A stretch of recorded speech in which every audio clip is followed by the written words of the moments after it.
বিরিয়ানি খাচ্ছে কে রে? দেখি তো মুখটা। ওরে বাবা রে! কে এনে দিয়েছে বিরিয়ানি বলো তো? কেন এনে দিয়েছে জোরে বলো? কেন এনে দিয়েছে?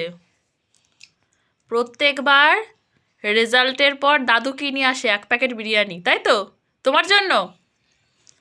কেন আনে? ভালো রেজাল্ট করলে নিয়ে আসে, খারাপ করলেও নিয়ে আসে, ভালো করলেও নিয়ে আসে, তাই তো? প্রত্যেকবার সেই এলকেজি থেকেই ঐশিকির দাদু রেজাল্ট দেওয়ার পর ওর জন্য বিরিয়ানি নিয়ে আসে। ঐশিকি জানেই যে বিরিয়ানি আনবেই, তো এইবার একটু লেট হয়ে গেছে না? দুদিন পরে এনেছে, অন্যবার পরের দিনই নিয়ে আসে। কেমন হয়েছে? ভালো হয়েছে? দোকান থেকে নিয়ে এসেছে। একটু খাও, লেগ পিসটা খাও। ইয়ামি! ভালো? হ্যাঁ, খাও।